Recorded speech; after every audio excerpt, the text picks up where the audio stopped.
Today we'll discuss MET 2021 paper, and as you can see on the screen, it is for the candidates applying for Mathematics, Computer Science or one of their joint degrees at Oxford University, Imperial College London and University of Warwick.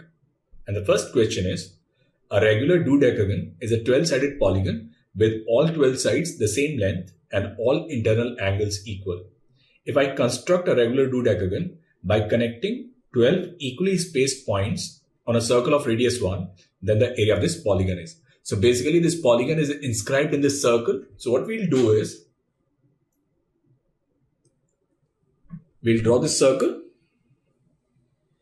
and then we have a dodecagon which is inscribed in it. So what I'll do is, I'll join points of any one side to the center of the circle.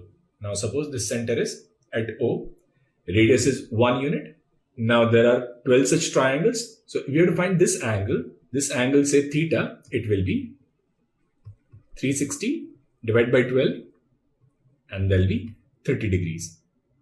Now we have these two sides and included angle. We can write area of this triangle, say OAB 1 by 2 AB sin theta. So there will be 1 by 2, 1 into 1 into sin 30. And sin 30 is 1 by 2. So area of one such triangle is 1 by 4. Now we have 12 such triangles and sum of areas of all these 12 triangles will be area of this polygon. So area of this polygon will simply be 12 times area of this triangle OAB, which is 12 into 1 by 4, which is 3, and that's your option E. Now in question number B, it says, we are given this integral from 0 to a under root x plus x square dx, and it is equal to 5. We have to find the value of a. Now if we integrate this function, it will be x to the power 3 by 2 upon 3 by 2 and plus x cube by 3 from 0 to a will be equal to 5. Now we can write this as 2 a to the power 3 by 2 plus a cube divided by 3 and it will be equal to 5, or we can simply write this as a cube plus 2 a to the power 3 by 2 minus 15 equals 0. Now basically it is a quadratic equation in a to the power 3 by 2. So we can write this as a to the power 3 by 2 square plus 2 a to the power 3 by 2 minus 15 equals 0, and we can write this as 5 a to the power 3 by 2 minus 3 a to the power 3 by 2 minus 15 equals 0. We can factorize this as a to the power 3 by 2 plus 5 into a to the power 3 by 2 minus 3 equals 0. Now a to the power 3 by 2 plus 5, it cannot be 0. So the only condition that we get here is this a to the power 3 by 2 will be equal to 3, or the value of a is 3 to the power 2 by 3, and that's your option C. Now the question is, tangents to y equals e to the power x are drawn at P and Q, and these tangents, they cross the x-axis at A and B respectively. Then it follows that for P and Q, which of the following is correct? So basically what we have here is exponential function.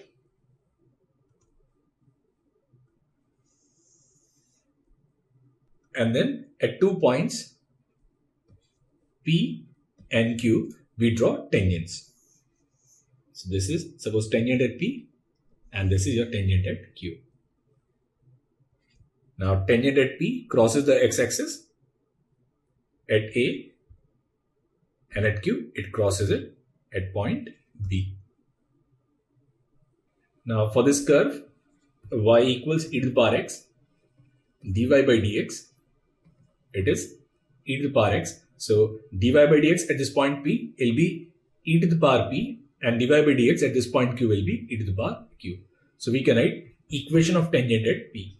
So equation of tangent at this point P will be given by y minus y1. So y minus e to the power p equals dy by dx, which is e to the power p into x minus x1.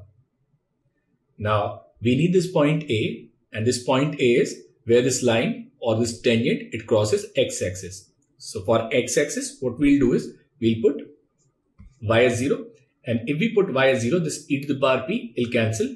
We'll get x as p minus 1, or simply a equals p minus 1. Now we repeat the procedure for q. We'll get everything same except it'll be e to the power q here, and this point is b. So from here we'll get b equals q minus 1. Now we rearrange this. P minus a is 1 and q minus b is 1. So from here we can write simply this p minus a will be equal to q minus b, and that's your option C. Now here it says the area of the region bounded by the curve y equals e to the power x and curve y equals 1 minus e to the power x, and y-axis it is equal to what?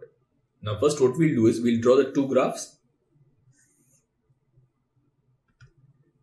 E to the power x, that's our exponential function. And what about y equals 1 minus e to the power x?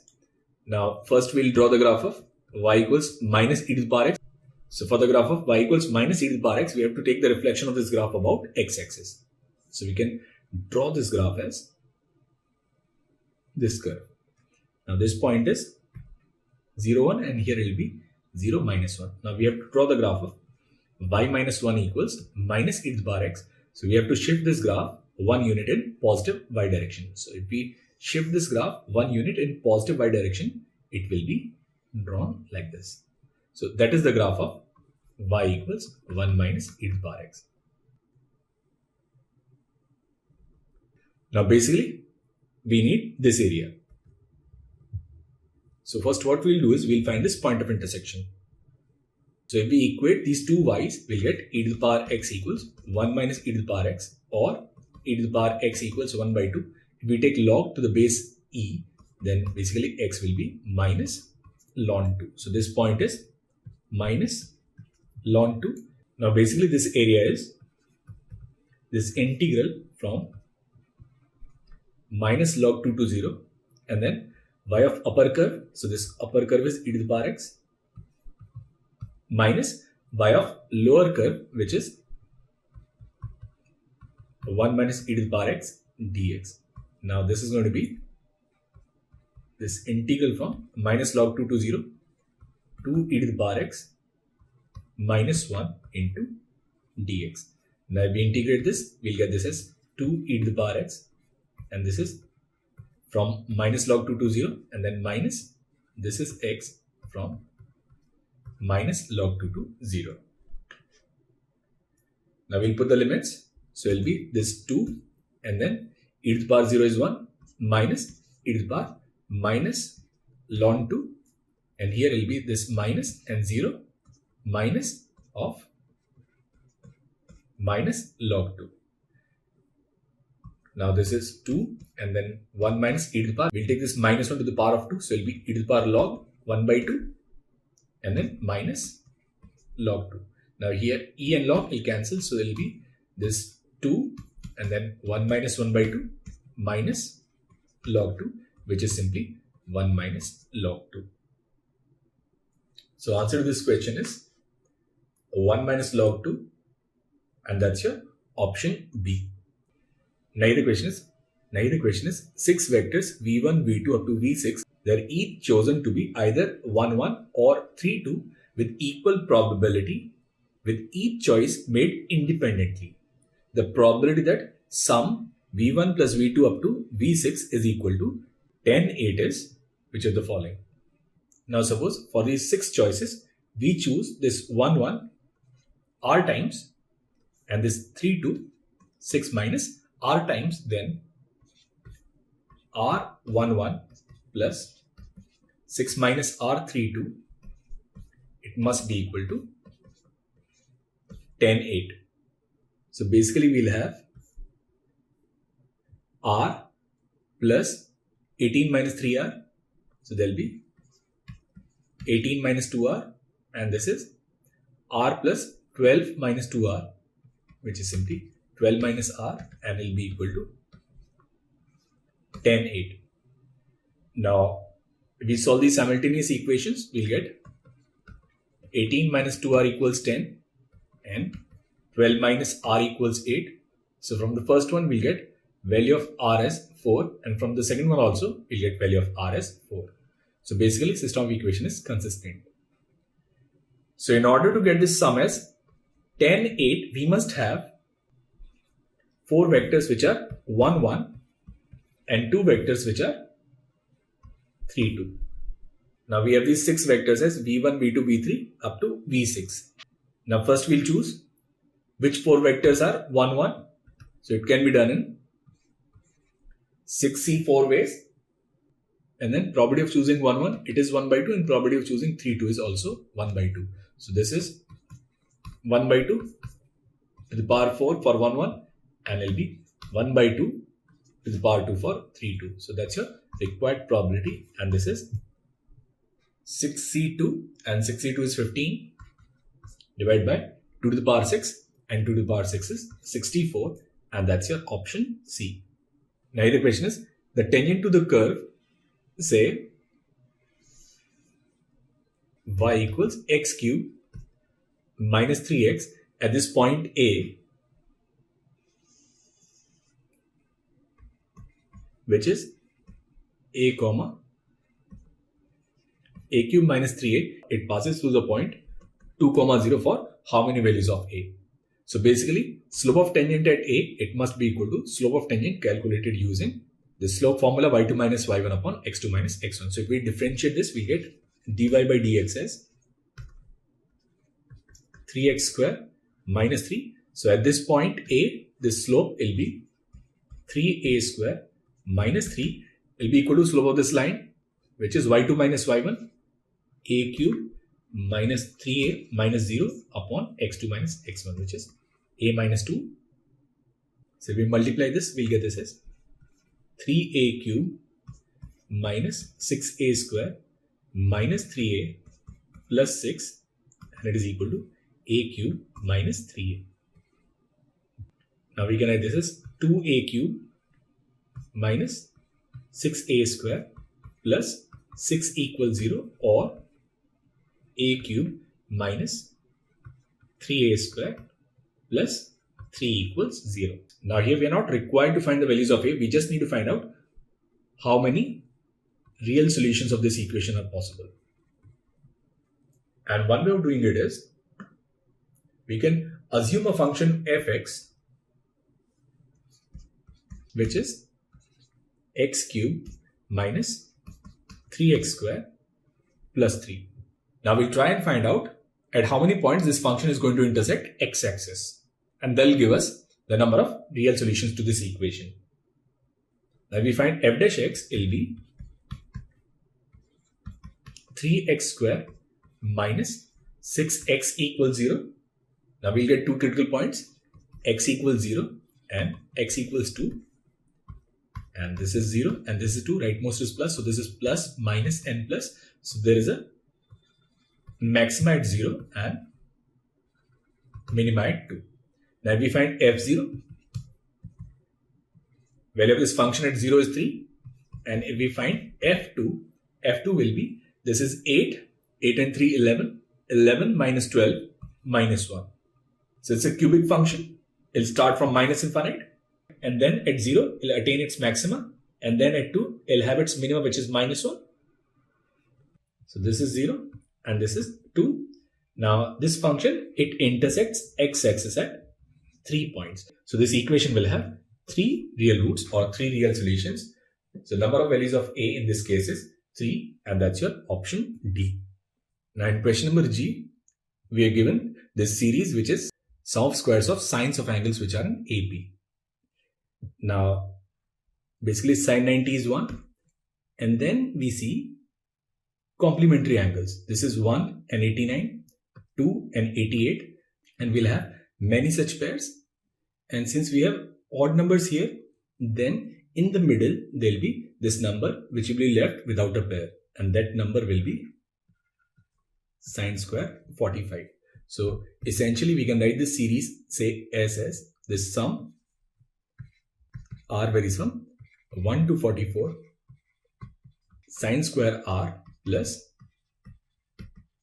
sine square 90 minus R plus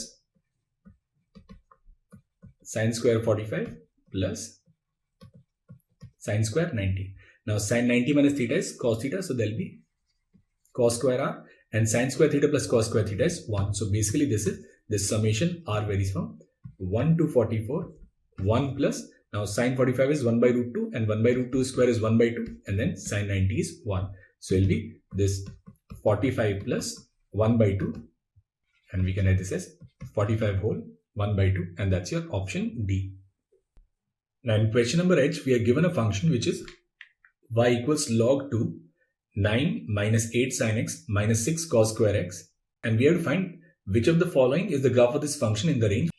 Now in order to identify this graph, we'll change everything in sign. So we'll write this cos square x as 1 minus sine square x. So now this y, it will be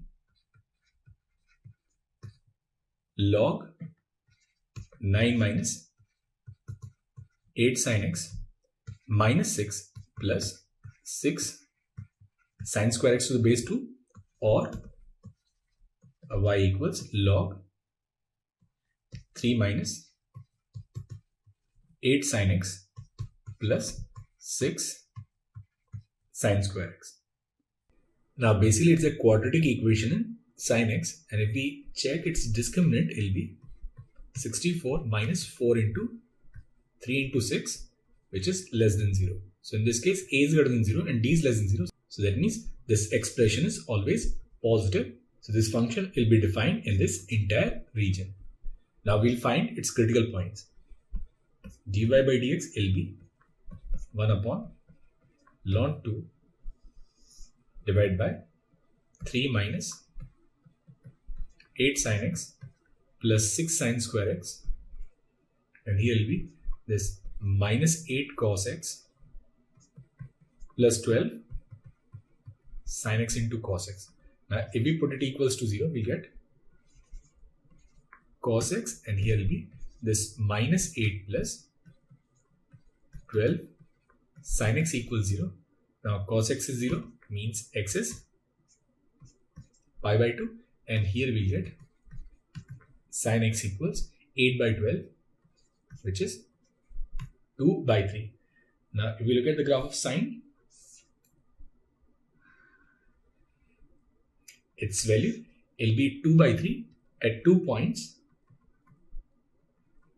One of them is less than pi by 2, say alpha, and here this other point will be pi minus alpha.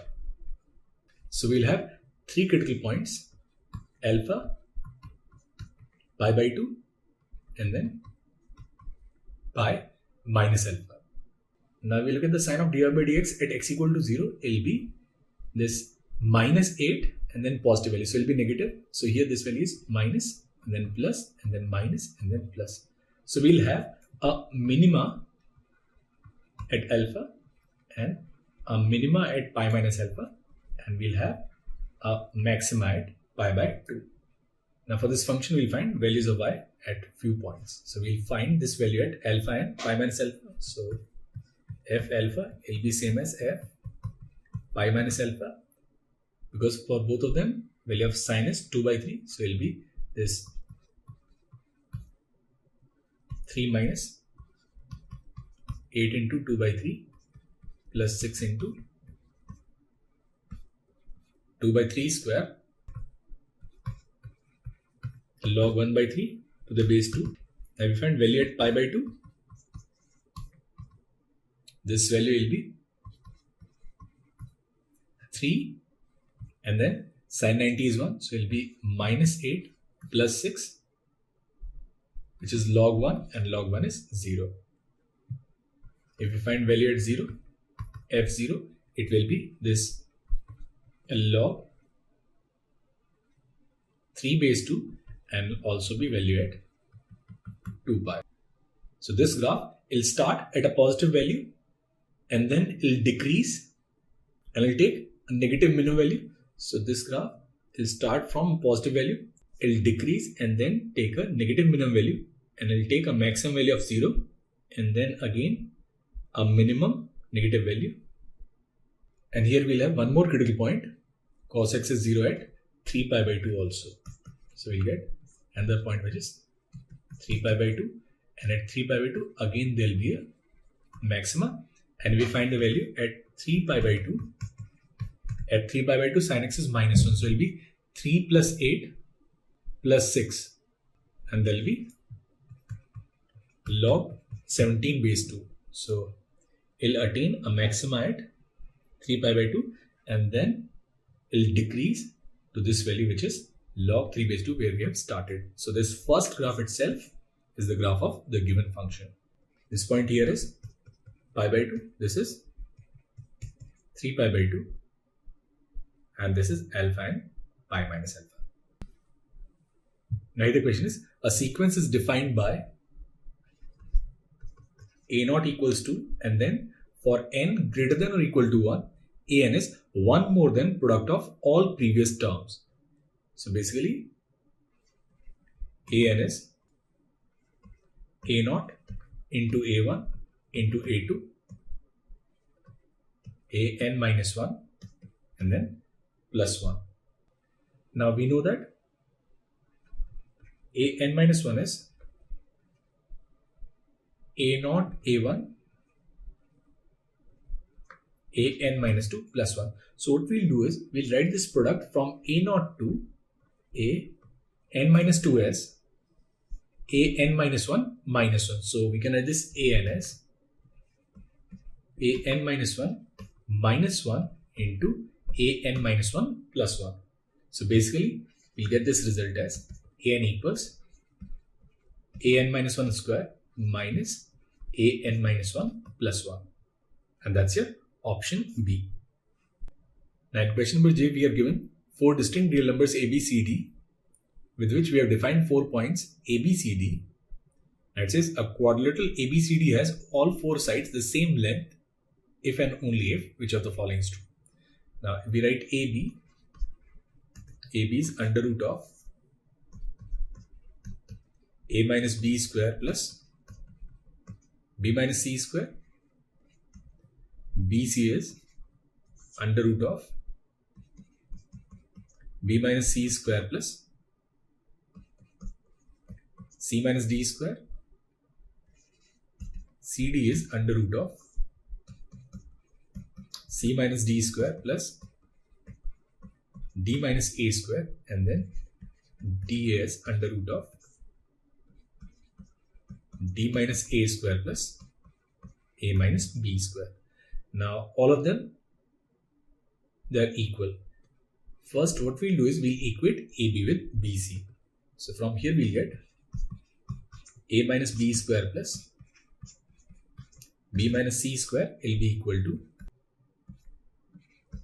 b minus c square plus c minus d square. Now this b minus c square will cancel. So from here we can write a minus b square minus c minus d square will be equal to 0, or a minus b plus c minus d into a minus b minus c plus d will be equal to 0, and that's our first condition. Now if we equate BC with CD, we'll get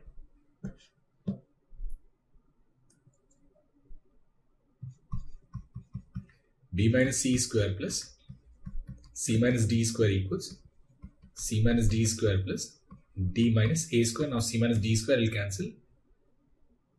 Now again we'll take it on the left hand side and write it as a plus b into a minus b. So we'll get b minus c plus d minus a into b minus c minus d plus a, and it will be equal to 0. Now if we look at these two conditions, then this condition a plus c equals b plus d, it is common to both. So from all the conditions, the condition that we'll get is a minus b plus c minus d, it must be equal to 0, and that's your option D. Now the second question, we are given the series expansion of log 1 minus x, and it is minus x square by 2 minus x cube by 3, and it goes on up to infinite when mod x is less than 1. Now first question is, by choosing a particular value of x with mod x less than 1, show that log 2, it is 1 by 2 plus 1 by 2 into 2 square plus 1 by 3 into 2 cube up to infinite. Now in this, what we'll simply do is, we'll let x as 1 by 2. So for this first one, we'll substitute x with 1 by 2. So it'll be this ln 1 minus 1 by 2 is 1 by 2. And here we'll get minus 1 by 2 minus 1 by 2 into 1 by 2 square minus 1 by 3 into 1 by 2 cube, and I'll continue. Now ln 1 by 2 is minus ln 2. So it'll be this minus ln 2, and that'll be equal to minus 1 by 2 minus 1 upon 2 into 2 square minus 1 upon 3 into 2 cube, so on and so forth. Now we'll cancel this minus sign. We'll simply get log 2 equals 1 by 2 plus 1 by 2 into 2 square plus 1 by 3 into 2 cube, and which is what we need to prove in this first part. Now the second one is, using part 1 and the fact that 1 upon n into 2 to the power n, it is less than 1 by 3 into 2 to the power n for n greater than or equal to 4, find the integer k such that log 2 lies between k upon 24 and k plus 1 upon 24. Now basically all the terms in this series, they are positive. Now if you look at sum of first three terms, this sum will be this 1 by 2 plus 1 by 2 into 2 square plus 1 by 3 into 2 cube. Now this is 24, 12 plus 3 plus 1,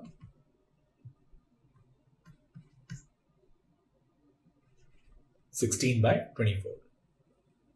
So this log 2 is sum of first three terms plus other positive terms. So we can write this log 2 will be greater than 16 by 24 and will be less than this 16 by 24 plus.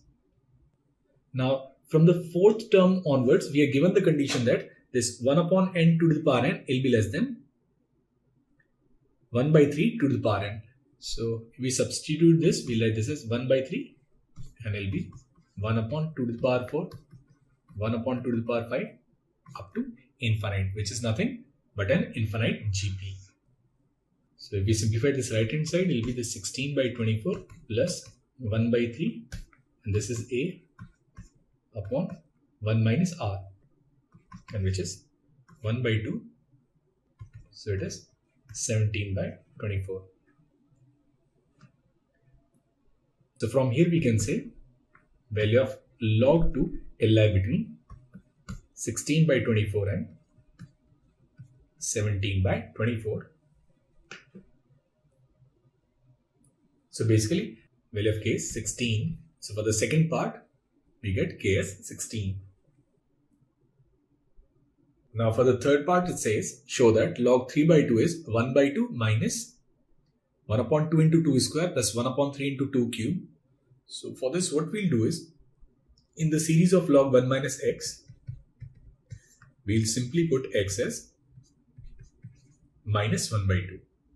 So log 1 minus x will be log 3 by 2, and then it'll be 1 by 2 minus 1 by 2 into 2 square plus 1 by 3 into 2 cube minus 1 by 4 into 2 to the power 4, so on and so forth. This is what we need to prove in this first part, and it says then deduce that log 3 is this value. Now we have already worked out series for ln 2, which is 1 by 2 plus 1 upon 2 into 2 square plus 1 upon 3 into 2 cube plus 1 upon 4 into 2 to the power 4. And if we add them, then we can write log m plus log n is log m into n. So it will be this log 3. Now we add them, these terms they'll cancel. So it will be this 2 times and then 1 by 2 plus 1 by 3 into 2 cube plus 1 by 5 into 2 to the power 5 up to infinite. Or we can simply write this as log 3 equals 1 plus 1 by 3 into 2 square plus 1 by 5 into 2 to the power 4, so on and so forth. This is your second part. Now we need to deduce that this value of log 3, it lies between 13 by 12 and 11 by 10. Now if we look at these first two terms, it is 1 plus and then 1 by 12. So there will be 13 by 12. And all other terms, they are positive terms in the series. So basically, this log 3 will be greater than sum of these first two terms, which is 13 by 12. And it will be less than 13 by 12 and plus. Now, as we have used in this question number 2, that 1 upon n into 2 to the power n, it is less than 1 upon 3 into 2 to the power n. Here we'll take 5 rather than 3. So we can write this as 1 by 5 and then 1 upon 2 to the power 4 plus 1 upon 2 to the power 6 up to infinite. If we simplify this right hand side, it will be 13 by 12 plus 1 by 5 and this is 1 by 16 and 1 by 4. So it will be this 13 by 12 plus 1 by 60. Now this is 65 plus 1, 66, which is 11 by 10. So from here we can write value of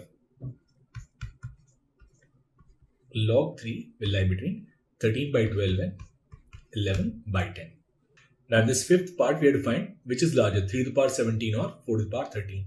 Now we can write 3 to the power 17 as e to the power ln 3 to the power 17, or this is e to the power 17 ln 3, and the same way we can write 4 to the power 13 as e to the power 13 ln 4 or e to the power 26 ln 2. Now since exponential function, it is an increasing function. So basically we have to find out which of 17 log 3 and 26 log 2 is greater, and corresponding to it, that expression between 3 to the power 17 and 4 to the power 13 will be greater. Now first we look at this 17 log 3. Now we know that this value of log 3, it lies between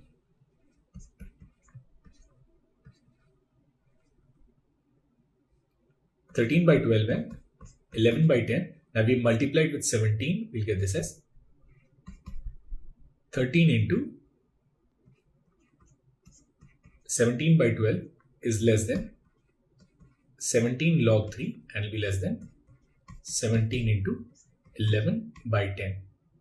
And if we look at log 2, we know that value of log 2, it lies between 16 by 24 and 17 by 24. Now we multiply everything with 26, we'll get this as 26 into 16 by 24. It'll be less than 26 log 2 and it'll be less than 17 into 26 by 24, which is 17 into 13 by 12. Now if we look at these two values, they're same. So from here we can clearly say 26 log 2 will be less than 17 log 3, or simply 2 to the power 26 is less than 3 to the power 17, or 4 to the power 13 is less than 3 to the power 17. So which is larger? 3 to the power 17 is larger. And question number 3, it says the degree of a polynomial is the highest exponent. So for example, for this polynomial, degree is 6. And it says a polynomial px has a turning point at 0, 0. Now explain why p0 equals 0 and why p dash 0 equals 0. And explain why there is a polynomial qx such that px equals x square into qx. Now, when this polynomial, it has a turning point at 0, it'll either have a maxima or a minima at this point. Now, this point 0, 0, it will lie on the curve, and if 0, 0 lies on the curve, then p0 will be equal to 0. And also we know that at turning points,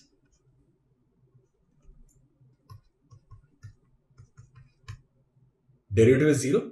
So that means p dash 0 is also equal to 0. So basically this polynomial px,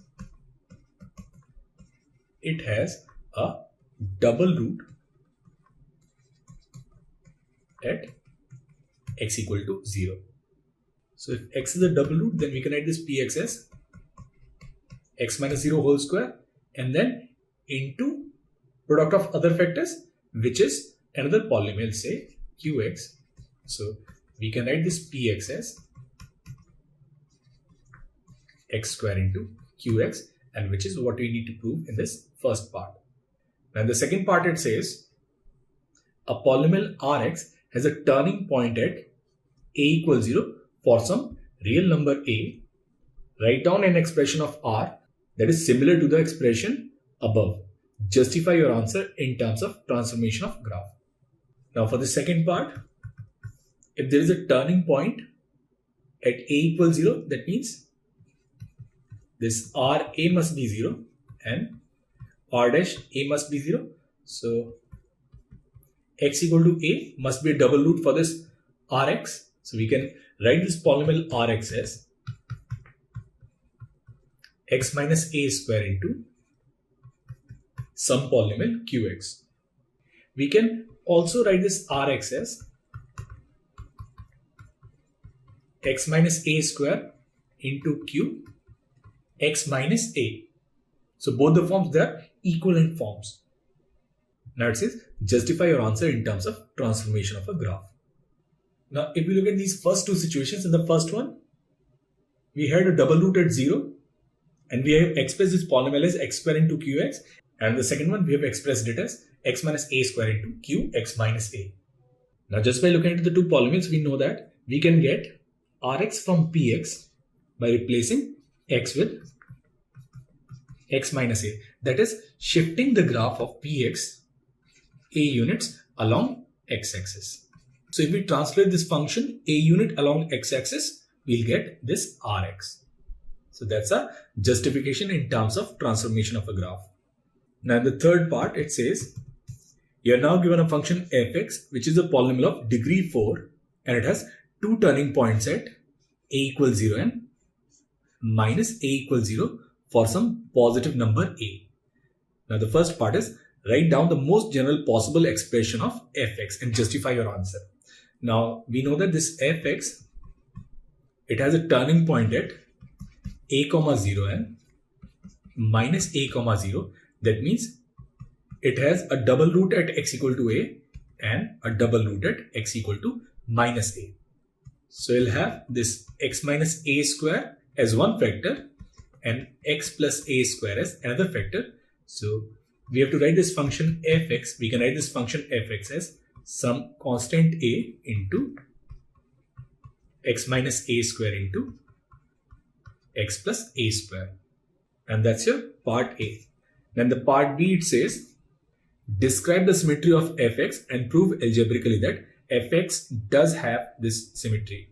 For y-axis symmetry, we know that f minus x, it should be equal to fx. Now if we look at f minus x, it'll be this a and then minus x minus a whole square and then minus x plus a whole square. Now this is f minus x, it is a, Now we take minus 1 common. Minus 1 square is plus 1. So it will be this x plus a square. And here also we'll take minus 1 common. And minus 1 square is again plus 1. So it will be x minus a square, which is same as fx. So in this case, we have f minus x as fx. So this curve, it has a symmetry about y-axis, or it has y-axis symmetry. Now, since this function fx is a polynomial of degree 4, if we differentiate this, we'll get its derivative, which is a polynomial of degree 3. And we already have two turning points, a and minus a. So there must be this third turning point. Now it says, write down the x coordinate of the third turning point of fx. Now we have already established that this function fx, it is symmetric about y-axis. It has one turning point at a comma 0 and another turning point at minus a comma 0. Now, if the third turning point is at any other point other than 0, then basically this point will have a reflection about y-axis. In that case, there will be 4 turning points, which is not possible. So this function can have the third turning point only along y-axis, and for y-axis, value of x coordinate will be 0. So this part C is, will have a turning point at x equals 0. Now this fourth part is there a polynomial of degree 4 which has turning points at 0, 0 and 1, 3 and 2, 0. Now we'll look at this 1, 0 and 2, 0, and its midpoint is 1, 0. Now what we'll do is we'll start with this part 3, and part 3 where we have established that it has turning points at minus a and plus a, where these two roots, they are symmetric. So what we'll do is we'll start with the function fx, which is say a into x minus 1 square and x plus 1 square. Now this function, it has turning points at minus 1 and plus 1. So its turning points will be minus 1, 0 plus 1, 0. And then there will be this third point, which will be when x is 0. And if we put x as 0, we'll get this as k. Now we want these roots to be 0 and 2. And for this, what we'll do is we'll replace x with x minus 1. Now if we replace x with x minus 1, we'll get this polynomial, say px, which is a into x square into x minus 2 square. Now it will have turning points at 0, 0, 2, 0, and then at 1, a. And if we choose this a as 3, we'll get this third turning point as 1, 3. So it is possible to have this function px, which is 3x square into x minus 2 square, which will have turning points at 0, 0, 2, 0 and 1, 3. Now the fifth one, it says it is possible to have a polynomial of degree 4 which has a turning point at 1, 6, 2, 3 and 4, 6. So basically we want a polynomial with turning points at 1, 6, 4, 6 and 2, 3. We'll solve this question similar to what we have done in this part 4. So here we have critical points at 1, 6 and 4, 6. Now difference between 1 and 4 is 3 units. So what we'll do is we'll take this function fx as a into x minus 3 by 2 square and x plus 3 by 2 square. Now it will have a turning point at minus 3 by 2, 0 plus 3 by 2, 0 and at 0, 81 by 16a. Now we want these turning points to be 1, 6, 4, 6 and 2 comma 3. So what we'll do is we'll shift x to x minus 5 by 2 and we'll shift y to y minus 6. So we can write this polynomial px as 6 plus a into, now this is x minus 5 by 2 minus 3 by 2. So there will be x minus 4 square and here will be x minus 1 square. Now when we have shifted it along x, so this point 0, it'll get shifted to x equals 5 by 2. So this function will have a symmetry at x equals 5 by 2 and not at 2 by 3. So it is not possible to have a polynomial whose turning points are at 1, 6, 2, 3 and 4, 6. That means answer to this part 5 is no, and obviously answer to this part 4 is yes. Now in question number 4 it says, Charlie is trying to cut a cake and the cake is a square with side length 2 and its corners are at 0, 0, 2, 0, 2, 2 and 0, 2. Now Charlie's first cut is a straight line segment from the point xy to x0 where x lies between 0 and 2, and second straight cut from point xy to the point 0, k where k lies somewhere on the left hand edge of the cake. This will make a slice of cake which is bound to the left of the first cut and bounded below the second cut as shown in this figure. Now the first question is, find the area of slice of cake in terms of x, y and k. Now what we'll do is, we'll divide this area in two parts, area of this triangle and area of this rectangle. So this area, it will be area of this rectangle which is x into y plus area of this triangle, and area of this triangle is 1 by 2, its base is x and its height is k minus y. Now if we take 1 by 2 common, it will be 2xy plus xk minus xy. So it will be simply xy plus xk, or it is 1 by 2 x into y plus k. So that's your first part. Now the second part is, find another point xy on the cake such that choosing k equals to 1 gives a slice of cake with area 1. So for the second part, we have fixed k as 1 and this area will also be 1. So now we can write 1 equals 1 by 2 x into y plus 1. Now this is x into y plus 1 equals to 2, which is a rectangular hyperbola and it will have infinite points. So we'll choose all the points with a constraint that x should lie between 0 and 2 and y should lie between 0 and 2. So any point will suffice. One such point could be, we can take x as say 3 by 2, and if we put x as 3 by 2, we'll get y plus 1 equals 4 by 3, or value of y as 1 by 3. There are infinitely many such points. Now this third part is, it says, show that it is only possible to choose a value of k that gives a slice of cake with area 1 if both xy is less than equal to 2 and x into 2 plus y is greater than equal to 2.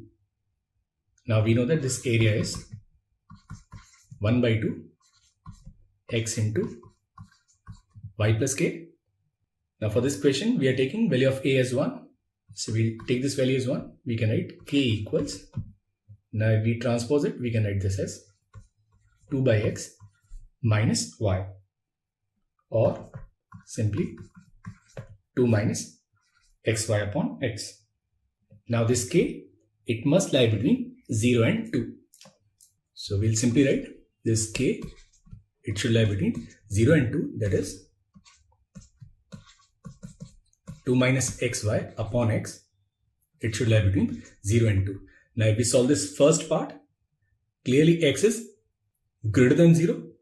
So from here we'll get 2 minus xy is greater than equal to 0, or x into y is less than equal to 2, and the second condition, which is 2 minus xy upon x, it is less than or equal to 2. Now again, x is greater than 0. So we can cross multiply. We can write 2 minus xy is less than or equal to 2x.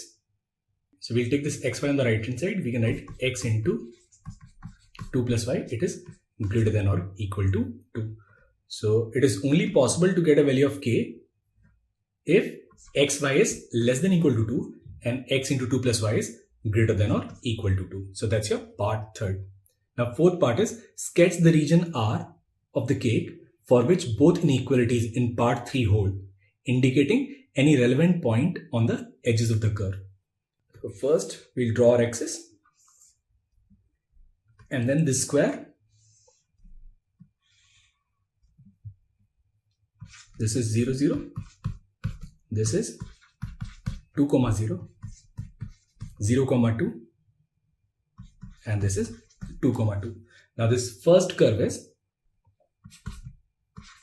xy is less than or equal to 2. Now we have already learned how to draw graphs of inequalities. For this, our guiding curve is xy equals to, which is a rectangular hyperbola. Now on this curve, when y is 2, x is 1. So this point is 1, 2. And here, when x is 2, y is 1. So this is 2, 1. So it will be this rectangular hyperbola.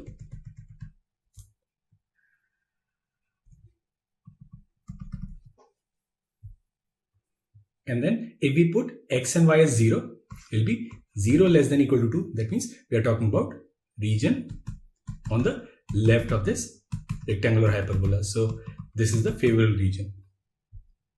Now for the second one, we have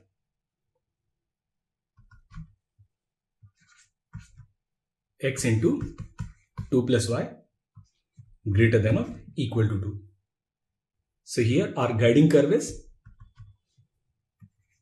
x into 2 plus y, it is equal to 2. Now if y is 0, value of x is 1. So this point here, it will be 1, 0. And when y is 2, value of x is 1 by 2. So this point will be 1 by 2, 2. So this again, it is a rectangular hyperbola.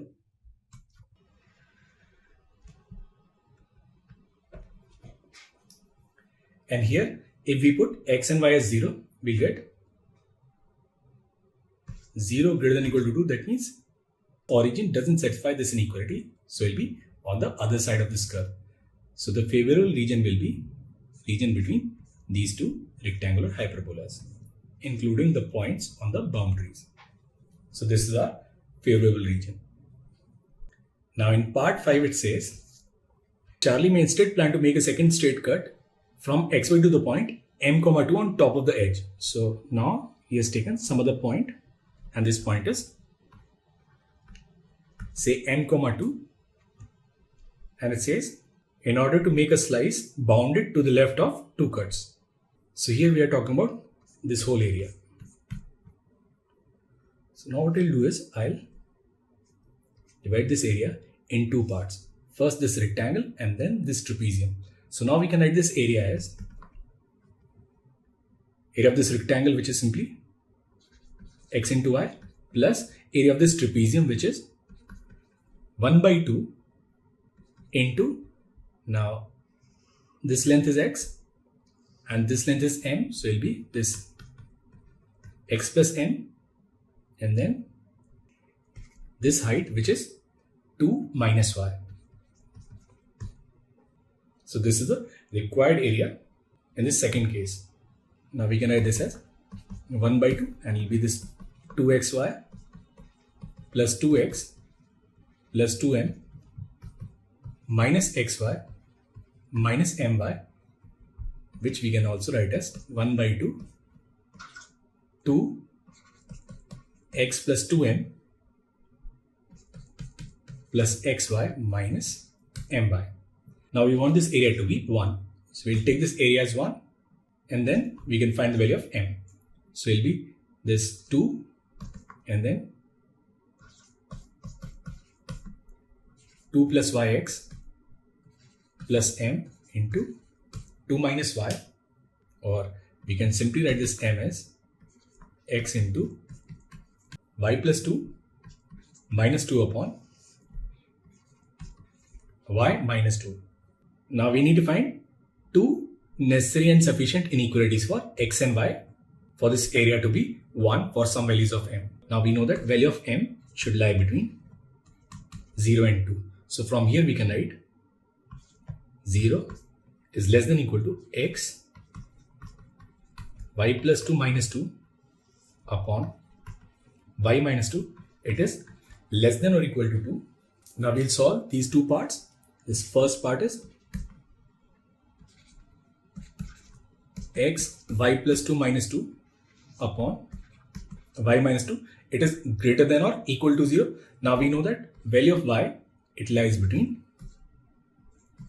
0 and 2. That means this value is negative. If we take it on the right hand side, sign of inequality will invert. So we'll get x into y plus 2 minus 2. It should be less than or equal to 0. So from here we get our first condition, which is x into y plus 2 is less than or equal to 2. And with it, we should also have our second condition, which is x y plus 2 minus 2 upon y minus 2. It is less than or equal to 2. Now this again is negative. So again, if we multiply, sign will change. So it will be this xy plus 2x minus 2. It will be greater than or equal to 2y minus 4. So if we rearrange this, we take it here and we'll take this here. We'll get 2x plus 1 will be greater than or equal to y into 2 minus x. So these are our two conditions. Now we have to sketch these conditions on the coordinate axis. So again, we'll draw coordinate axis. This is our cake. 0, 0, 2, 0, 0, 2, and 2, 2. Now this is our same curve. X, y plus 2 equals to, that is, when y is 0, x is 1, and when y is 2, x is 1 by 2. So we'll draw this rectangular hyperbola. And if we put origin, then 0 is less than or equal to 2, which satisfies this inequality. So we are talking about region to the left of this rectangular hyperbola. Now for the second part, we have y equals 2x plus 1 upon 2 minus x, which also is a rectangular hyperbola. Now in this case, when x is 0, y is 1. So it will be this point. We cannot put x equals 2. Now if we put y as 2, we'll get 2 equals to x plus 1. It will be 2 minus x, or value of x is 1 by 2. So it will be this point 1 by 2 comma 2. So it will be this rectangular hyperbola.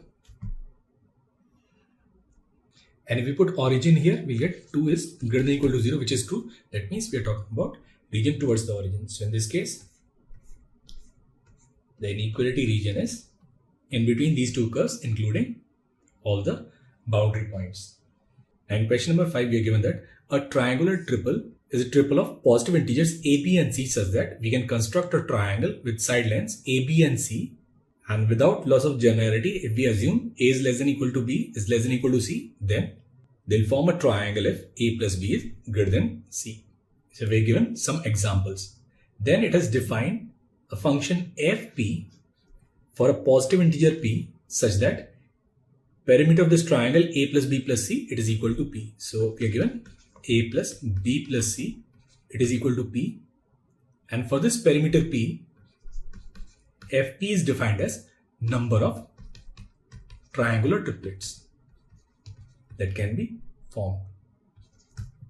And the first question says, write the value of f3, f4, f5 and f6. Now, if we say it is f3, then Value of P is 3. That means A plus B plus C, it is 3. And A, B, C are positive integers. That means the only possibility here is A equals B equals C and it is equal to 1. So we have this triangular triplet which is 1, 1, 1, an equilateral triangle. So in this case, the number is 1. Now we take F4. Here value of P is 4. So value of A plus B plus C, it is 4. Now we can partition this as 1 plus 1 plus 2. Now 1, 1 and 2, it doesn't form a triangle. So in this case, F4 will be 0. Now we take P as 5. Here A plus B plus C, it is 5. Now we can partition this as 2 plus 2 plus 1, and there is no other way. Now 2, 2 and 1, they can be arranged in 3 ways. It could be either 2, 2, 1 or 2, 1, 2 or 1, 2, 2. In this case, number of triangular triplets, it is 3. So value of F5 is 3. And if we take P as 6, we get A plus B plus C as 6. Now, one of the possibilities, 2 plus 2 plus 2, 3, 2 and 1 will be a straight line. So this is the only possibility. So in this case, value of F6 is 1. So these are the values of F3, F4, F5 and F6. Now, second part is, if ABC is a triangular triple, show that A plus 1, B plus 1 and C plus 1 is also a triangular triple. So for this second part, without loss of generality, we'll assume that A is less than equal to B, it is less than equal to C, and A plus B is greater than C. Now if A is less than equal to B is less than equal to C, then if we add 1 to all parts, then A plus 1 will be less than or equal to B plus 1 will be less than or equal to C plus 1. And if we add 2 both sides, we can write A plus 1 plus B plus 1 will be greater than C plus 2 and C plus 2 will be greater than C plus 1. So from here we can say A plus 1 plus B plus 1 will be greater than C plus 1. So basically A plus 1, B plus 1 and C plus 1, it is also a triangular triplet. So if ABC is a triangular triplet, then A plus 1, B plus 1 and C plus 1 is also a triangular triplet. Now if we take this third part, it says if X, Y and Z is a triangular triple with X plus Y plus Z equals to an even number greater than or equal to 6. So this X plus Y plus Z, it is equal to some even number, say 2s, and which is P, and it is greater than or equal to 6. Now it says show that each of X, Y, Z is at least 2 and that X minus 1, Y minus 1 and Z minus 1 is also a triangular triple. Now in the first part we have to show that each of X, Y and Z, it is 2 or greater than 2, and we'll prove it using contradiction. So what we'll do is we'll again assume X is less than equal to Y and it is less than equal to Z, and let X is equal to 1. Now if X is equal to 1, then basically X plus Y is greater than Z, so we'll get 1 plus Y will be greater than Z, and also 1 plus Y plus Z, this is equal to 2s. Now this right hand side, it is even and this is odd. So basically Y and Z, they should have opposite parity. One of them should be odd and the other one should be even. Now once it is decided that one of them is even and the other one is odd, this Y, it cannot be equal to Z. That means this Y is strictly less than Z.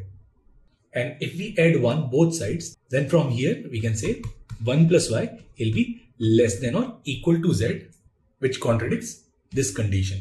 That means our supposition is wrong. So from contradiction, we can say that this X, it cannot be 1. So each of X, Y and Z, they must be 2 or greater than 2. Now for the third question, we are given that X, Y and Z, they are triangular triplet. That means x plus y will be greater than z, and we have to show that x minus 1, y minus 1 and z minus 1, it is also a triangular triplet. Now we can also write this as x minus 1 plus y minus 1 will be greater than z minus 2, or we can write x minus 1 plus y minus 1 will be greater than or equal to z minus 1. Now in this, we just have to eliminate this condition that x minus 1 plus y minus 1 equals z minus 1. Then we'll get the only condition, which is x minus 1 plus y minus 1 will be greater than z minus 1, which will make this x minus 1, y minus 1 and z minus 1 a triangular triplet. Now if this is true, then we can write x plus y, it is equal to z plus 1, or x plus y plus z, it is 2z plus 1. Now this 2z plus 1, it is odd, whereas in the question it says x plus y plus z, it is an even number. That means this condition is impossible. So from here, the only condition that we'll get is x minus 1 plus y minus 1 will be greater than z minus 1. That is, this triplet x minus 1, y minus 1 and z minus 1, it is a triangular triplet. Now this part 4 is, using the previous two parts, prove that for any positive integer k greater than or equal to 3, f 2k minus 3, it is equal to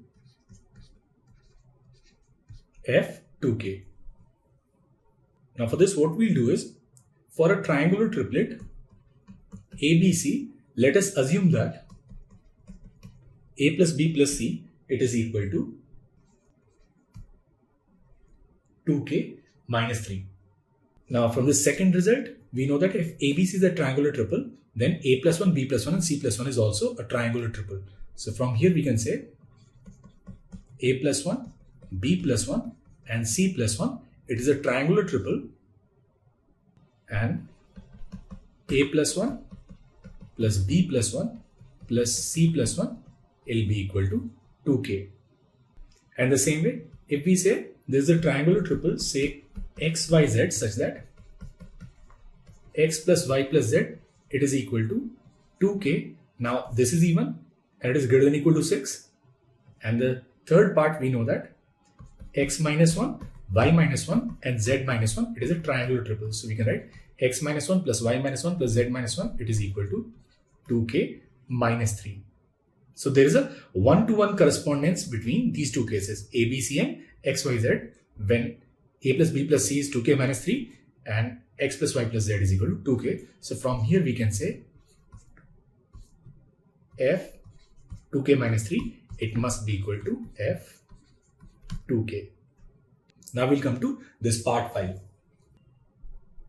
Now this part 5, it says, we'll now consider the case when p is greater than or equal to 6 and it is even. We'll write this p as 2s. Now this first part is, show that in the case ABC is a triangular triple with a plus b plus c equals p, if and only if a plus b plus c is strictly smaller than s. So we have this case, a plus b plus c, it is equal to 2s, where s is greater than or equal to 3, and we have already proved that each of ABC, they must be 2 or greater than 2. Now here we have to prove that each of ABC is strictly smaller than s. Now again, without loss of generality, we'll assume a is less than or equal to b is less than or equal to c, and they are greater than or equal to 2. Now here we have to prove that each of ABC is strictly smaller than s, that is c is less than s. Now what we'll do is we'll prove this using elimination. So either c can be less than s or equal to s or greater than s. Now we'll take this first case when c is equal to s. Now if c is equal to s, then we know that a plus b plus c, it is 2s, and if c is s, then a plus b is also s and it is equal to c. So in this case, there is no triangle possible. If we take the second case when c is greater than s, then a plus b plus c, it is 2s or 2s minus a minus b will be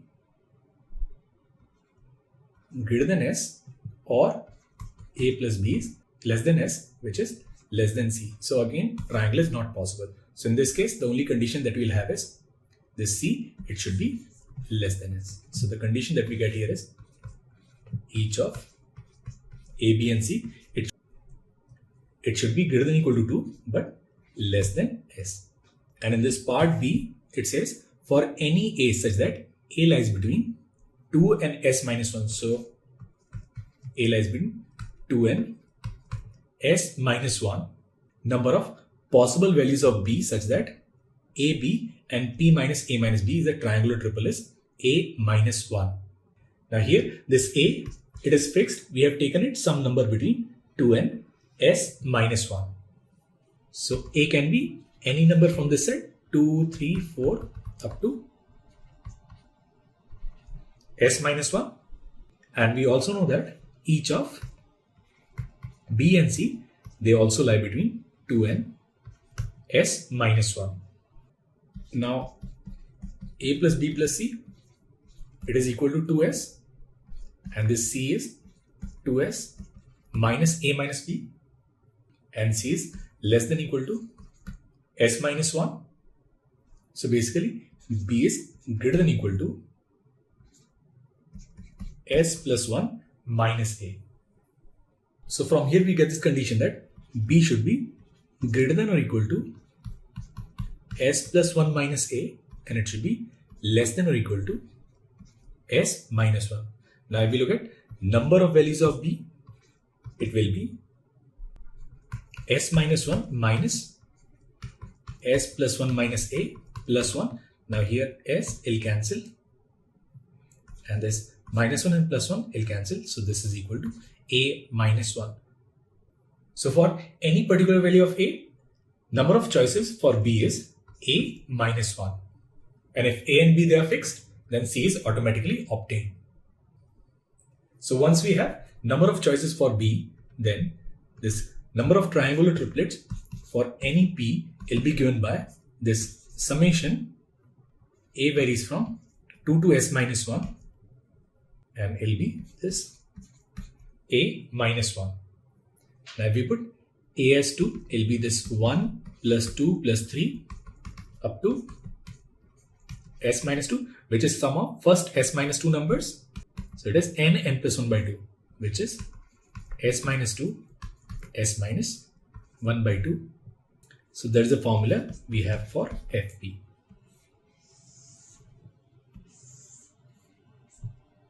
And finally, in its sixth part, it says find the value of f21. Now 21 is odd,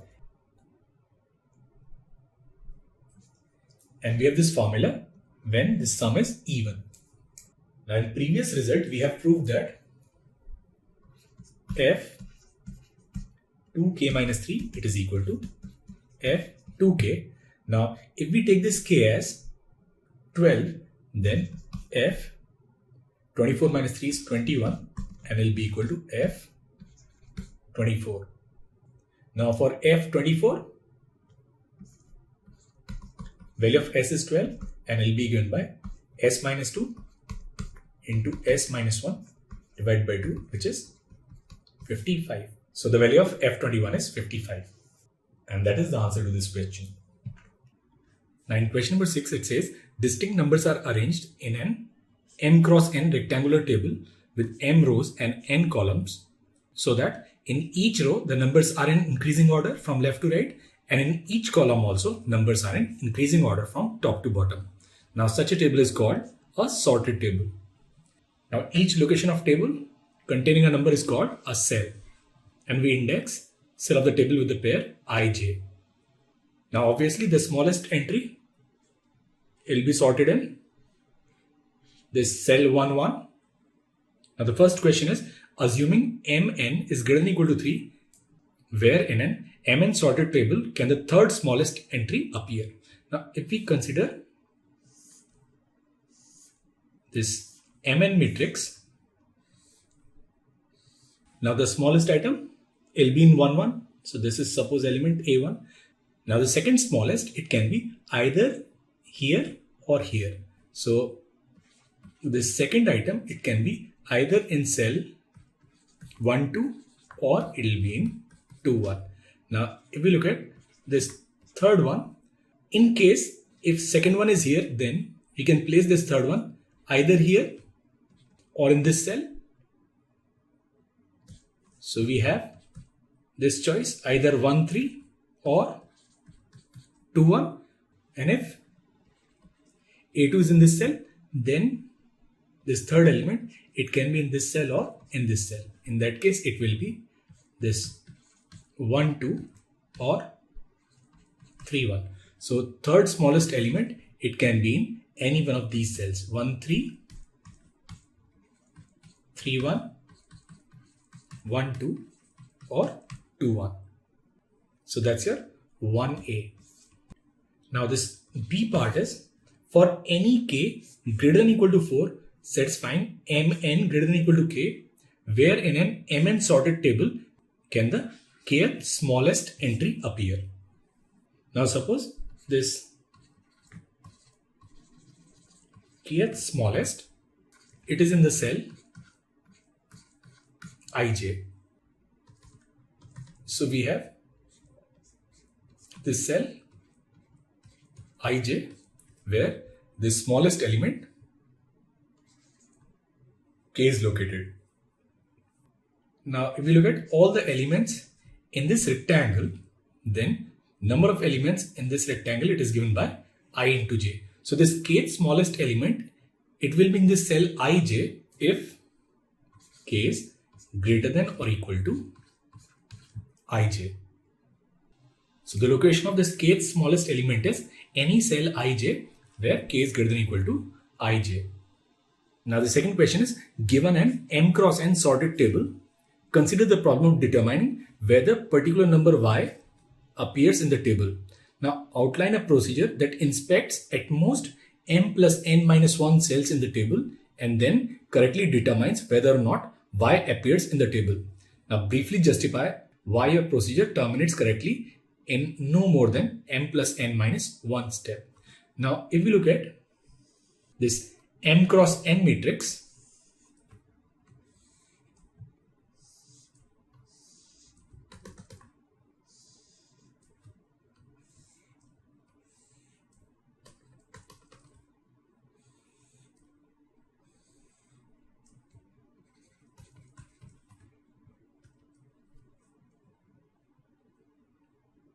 we have m into n cells. So what we'll do is we'll begin with this cell, which is 1n. We'll compare the value in this cell with y, and suppose this value is a1n. So we'll compare it with y. So we have three possibilities. Either a1n will be equal to y, or a1n it will be greater than y, or a1n will be less than y. Now if a1n equals y, we are done. Our search terminates. Now if a1n it is greater than y, then everything in this last column will be greater than y and it can be eliminated.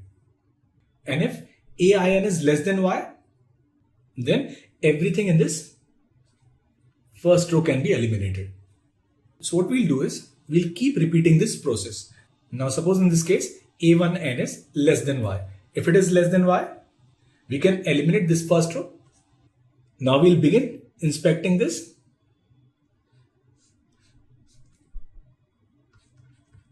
(2n), or if a1n is greater than y, then we have eliminated this entire column. We'll begin inspecting this element, which is 1 n minus 1. So at each inspection, we are going to eliminate either one row or one column. So if we repeat this process, then after m plus n minus 1 inspections, either we have found the location of y or we have eliminated all the rows and columns if y does not appear in the table. Now part 3 is consider an m cross n table which might not be sorted. An example is given below. Now it says obtain table B from A by rearranging the entries in each row so that they are in sorted order. So if we have to sort this A along the rows, it will be 24, 33, 46, and this is 92. Here will be this 8, 25, 26, 37, and here will be this 22, 40, 49, and here will be this 81. Now we'll sort them along the column. So it will be this 8, 22, 24, 25, 33, 40, 26, 46, 49, 37, 81 and 92. So these are our tables B and C. Now fourth part is show that for any m cross n table A, performing the two operations from part 3 results in a sorted table C. Now suppose we have taken any m cross n table A and we have performed both the operations B and C, and this is the table we get after performing operation B followed by this operation C. Now suppose this is your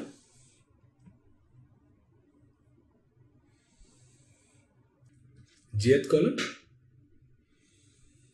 and we have another column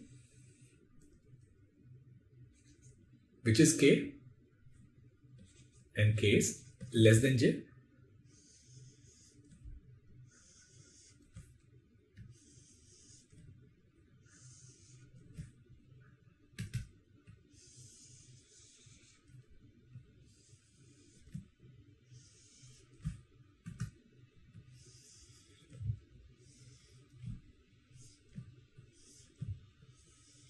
And suppose this is our ith row and this cell is ij and this cell is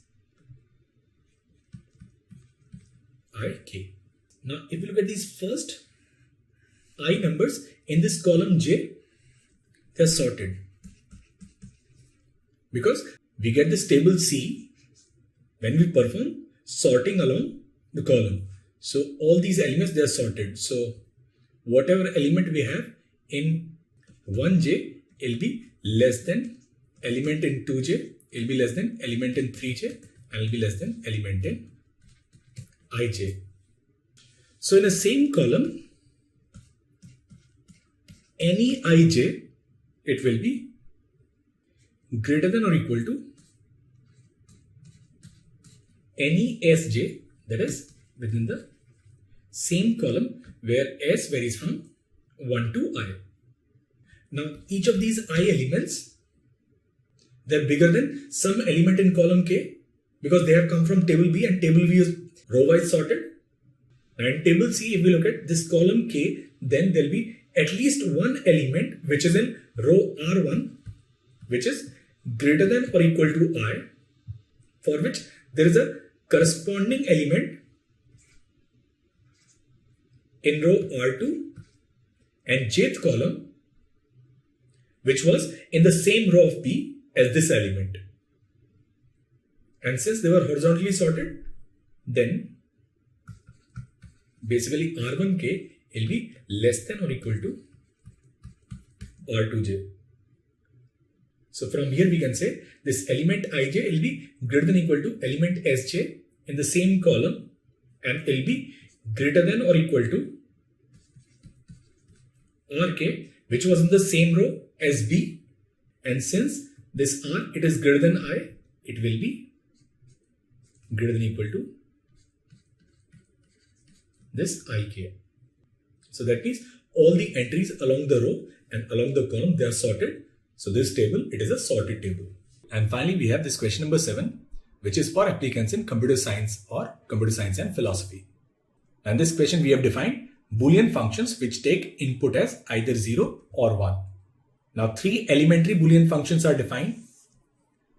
One of the function is minimum of inputs x1, x2, xk, and it outputs a value 1 exactly when each of the input is 1. So if we have this minimum 1, 1, 1 and 1, only then it'll output this value 1, and in all other conditions it'll output 0. Then we have the second function max, which is x1, x2 and xk. It can take any number of inputs and it outputs the value 1 exactly when at least one of its input is 1. So if we have this function max, it'll give us this output 0 if all the inputs are 0. If there is at least one input which is 1, then it'll give us the value 1. And finally we have this third, which is flip function, and this flip x1, it is simply going to change the value of x1. If it is 0, it'll make it 1, and if it is 1, it'll make it 0. Now we are given a function of 3 variables, f, x1, x2, x3. It is defined as minimum of max x1, x2, x3 and flip minimum of x1, x2 and x3. Now the first one is describe in words when the function outputs 1 and when it outputs 0. Now this function, it outputs 1, and we have this function minimum here, and we know that this function minimum, it outputs 1 if and only if all the entries they are 1. So in this case, this max x1, x2, x3, it should be 1, and this flip minimum x1, x2 and x3, it should be 1. Now flip, it simply flips the value. So that means minimum x1, x2, x3, it should be 0, and maximum x1, x2, x3, it should be 1. Now minimum is 0 when at least one xi, it is 0, and this maximum is 1 when at least one xi is 1. So out of x1, x2 and x3,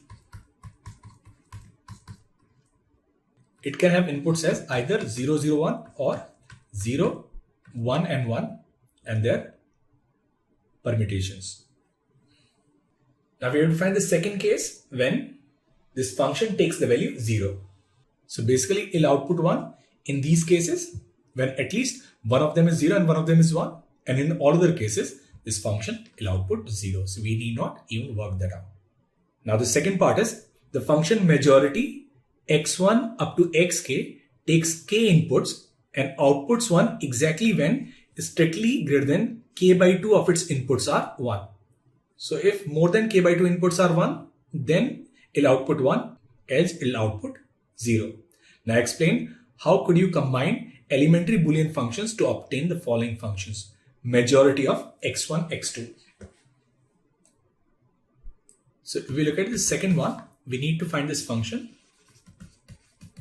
majority x1, x2. Now here we have 2 inputs and k by 2 is 1. So it'll output value 1 if both the inputs are 1, and if both the inputs are 1, then basically this majority function, it is this minimum x1, x2. So this second A, it is simple case. Now this B is majority x1, x2 and x3. Now in this case, value of k is 3. Now this majority function will display 1 when k by 2, which is 1.5, when basically 2 or more inputs, they are 1. So what we'll do is we'll take combination of 2 inputs. So we'll take these 3 functions, minimum of x1, x2, minimum of x2, x3 and minimum of x1, x3, and if any one of them is 1, then we should get this output as 1. So we'll take this function max. So this majority function of x1, x2, x3 will be minimum of x1, x2, minimum of x2, x3, and minimum of x3, x1. Now it says we'll consider Boolean functions that can be obtained by combining only majority functions. And third one, it says there are exactly 16 distinct Boolean functions of 2 input variables, and some of these can be represented by only majority functions that take 3 inputs. The use of 0, 1 as fixed input to majority is permitted. For example, majority of x1, x2, 1 represents function maximum of x1, x2. So we have to find any 4 other Boolean functions of 2 variables that can be represented by combining 1 or more majority functions of 3 inputs. Now we can define very elementary functions such as the constant function, where value of function is 0. So we can define function f, which is majority of x1, 0, 0. So this function will always take this value 0. And we can define another constant function, which is 1. We can take it as majority x1, 1, 1. Its value will always be 1. We can also define this function minimum of x1, x2. Now we know that minimum of x1, x2, it is 1 if both x1 and x2 they are 1. So we can define it by this majority function x1, x2 and 0. So if any one of x1, x2 is 0, then it will be 0. If both of them they are 1, only then it will give us this value 1. Now this fourth question is, give an example of a Boolean function g of 2 input variables that cannot be represented by combining majority functions. And you should write your answer by explicitly specifying G00, G01, G10 and G11 and justify your answer. Now there can be many such functions. One of them is simply XOR function or XOR function. Now this function XOR, if both the inputs are same, it gives us this value 0, and if they are different, it gives the value 1. Now this function, it cannot be represented using a majority function, because if we look at this, then this G01, it is 1, and if we add 1 to it, then this output, it should increase, not decrease, but G11 in this case is 0. Such functions cannot be represented by majority functions.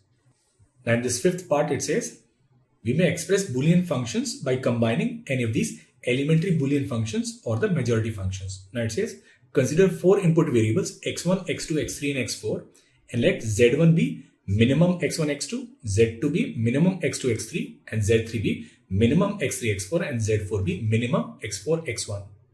Now it says, it is sometimes possible to represent a function as x1, x2, x3 and x4 using a function t, z1, z2, z3 and z4. For example, minimum of x1, x2, x3 and x4 is same as minimum of z1, z2, z3 and z4. As both the functions, they output 1 if and only if all the 4 inputs are 1. Now we have to find whether we can represent the following functions as functions of inputs z1, z2, z3 and z4.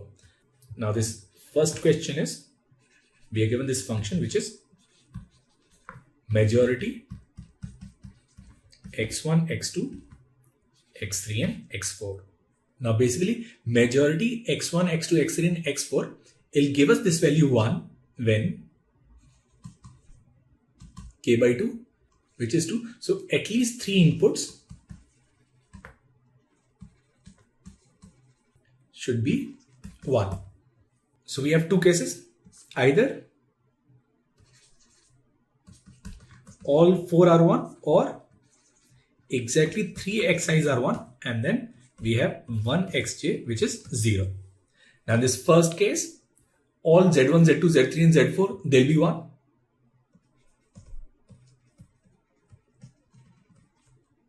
And the second case, when we have 3 xi's equals to 1, there we'll have two zi's which are 1 and two zj's which are 0. Now if we make it a function of z1, z2, z3 and z4, then it has to be greater than 2, and this condition it won't suffice. So what we'll do is we'll add one more input 1, and then this function majority x1, x2, x3, x4 will be equal to majority z1, z2, z3, z4 and 1. And that's your part A. Now in part B it says we have this function which is parity function x1, x2, x3 and x4, and this it outputs 1 when exactly odd number of inputs are 1.